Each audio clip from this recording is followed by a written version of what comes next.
सचो सतराम धाम SSD जे सतें गादी नशीन संत साईं साधराम जी देहानत ऐं अग्नि संस्कार खां पोइ हाणे सिंध ऐं हिंद समेत दुनिया जे मुख़्तलिफ़ मुल्कनि में वसंदड़ लखें भगतनि जी नज़र हिकु अहम सवाल ते बीठल आहे त सचो सतराम धाम जो 8हों गादी नशीन केरु थींदो। राड़की साहिब जी हिन वॾी रूहानी दरबार में देहानत, अग्नि संस्कार ऐं तेरहीं जी रस्मनि खां पोइ हाणे पगड़ियुनि जी रस्म खे इंतहाई अहमियत हासिल थी वई आहे, छो त रवायती तौर ते इन ई मौक़े ते नए गादी नशीन जी दस्तारबंदी कई वेंदी आहे। SSD धाम ऐं ख़ानदानी ज़रियनि मूजिबि साईं साधराम जे फर्ज़ंद रोहित कुमार जो नालो गादी नशीनी लाइ तक़रीबन हतमी तौर ते तय थी चुको आहे। ज़रियनि जो चवणु आहे त साईं साधराम पंहिंजी हयाती में ई अहिड़ी ख़्वाहिश ऐं वसियत करे वियो हो त संदसि फर्ज़ंद रोहित कुमार ई संदसि रूहानी जाननशीन बणिजे। ज़रियनि मूजिबि आख़िरी फ़ैसिलो हिकु ख़ासि कमेटी कंदी,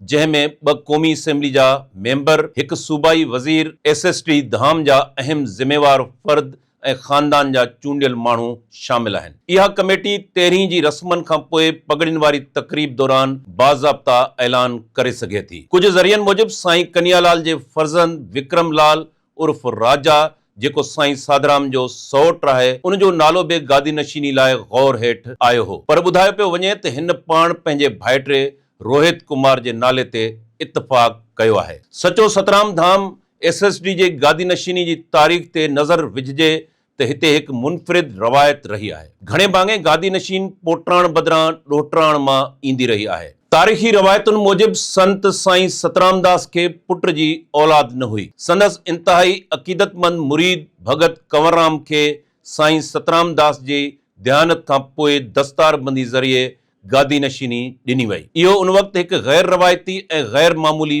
फ़ैसिलो तसवुरु कयो वियो, छो त पहिरियों भेरो कंहिं मुरीद खे सिधो सों रूहानी गादी ते विहारियो वियो हो। संत भगत कंवरराम खां पोइ सचो सतराम धाम जी गादी नशीनी मुसलसल 3 भाइरनि वटि रही, जेके साईं सतराम दास जी पोटराण बदिरां ॾोहिटाण मां हुआ। उन्हनि मां पहिरियों संत भाई चंदीराम साहब गादी नशीन थियो, उन खां पोइ संत साईं भगवान दास ऐं पोइ संत साईं कन्हैयालाल दूल्हा दरवेश 6हों गादी नशीन बणियो। इन्हनि टिनी भाइरनि जी औलाद मां बाद में साईं कन्हैयालाल जे ज़ोर भरण ते संत साईं भगवान दास जे नंढे फर्ज़ंद साईं साधराम खे 7हों गादी नशीन मुक़ररु कयो वियो। ज़रियनि मूजिबि साईं भगवान दास जूं 2 शादियूं हुयूं। पहिरीं घरवारी मां नरेंजन कुमार ऐं ॿी घरवारी मां साईं साधराम पैदा थियो। साईं साधराम जी औलाद में हिकु फर्ज़ंद रोहित कुमार ऐं 3 न्याणियूं प्रिया कुमारी, सिंधिया कुमारी ऐं समरन कुमारी शामिल आहिनि। रोहित कुमार 16 नवंबर 1994 ते ॼाओ। हिन वक़्तु संदसि उमिरि लॻभॻि 31 साल थिए थी। हिन कैम्ब्रिज स्कूल सिस्टम मां O लेवल मुकमल करण बाद इकरा यूनिवर्सिटी कराची मां BBA में ग्रेजुएशन कई आहे। रोहित कुमार जी शादी पिणु हलंदड़ साल